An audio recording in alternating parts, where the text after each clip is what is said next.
एक बात और आपको कहने, ध्यान दीजिएगा। अगर मान लो किसी पति पत्नी का तलाक तक की नौबत हो गई और तलाक नहीं कराना, आपस में वापिस प्रेम बढ़ जाए, छोरी वापिस घर में रहे, बेटा उसको रखे, बहू रहे, आपस में प्रेम बढ़े, वो भले मायके चली गई हो, वो भले लड़का छोड़कर चले गया हो, अकेली रह रही हो और चाहती है कि मैं पति के साथ रहना है, तलाक नहीं होना चाहिए, हम दोनों में प्रेम रहे, वो संभाले मेरे को भी और मैं भी आदर करूं, वो भी आदर करे। तो मेरा निवेदन है, कच्चा जो सूत होता है, कच्चा जो धागा होता है, नंदी के ठीक पीछे बैठकर कोई साथ में आपका परिवार का कोई व्यक्ति चले जाए और हस्तकमल को, जिसको अपने परिवार में वापिस रहना है, उस स्त्री हो या पुरुष हो, दोनों में से कोई भी नंदी के पीछे बैठकर सोमवार की जिस दिन अष्टमी पड़े उस दिन नंदी के पीछे बैठकर हाथ को ऐसा बंद करना है, हाथ में एक बेलपत्री रखना है, सीधी सीधी बंद कर 7 बार उस हाथ पर कच्चा सूत लपेट देना है,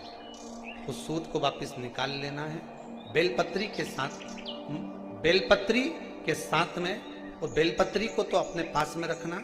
सबसे पहले माता पार्वती का जो हस्तकमल ऐसा होता है शिव मंदिर में, उस हस्तकमल में वो सूत जो आपके हाथ से निकला है वो उसमें डाल देना है,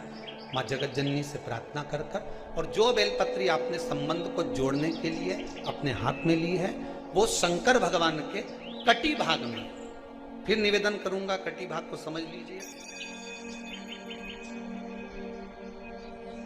ये शिवलिंग रखा है, जहां पर शंकर भगवान का शिवलिंग, माता पार्वती जी के हस्त कमल पर जो शिवलिंग रखा है, ये भाग कटी भाग कहलाता है। इस जगह पर जहां शंकर और पार्वती का मिलन हुआ है, उस जगह पर उस बेलपत्री को रख देना। महाराज ज्यादा से ज्यादा 3-4 महीने लगते हैं, दोनों में वापस प्रेम बढ़ जाता है, दोनों एक हो जाते हैं। तलाक तक बात चल भी रही हो तो तलाक समाप्त हो जाता है। प्रेम, करुणा, आसक्ति, स्नेह बढ़ जाता है।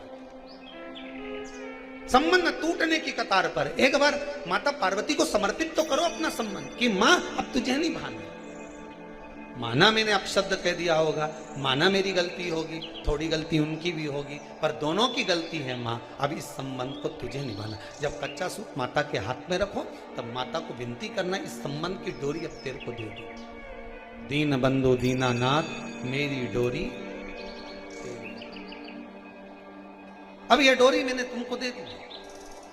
अब ये संबंध आपको निभाना है।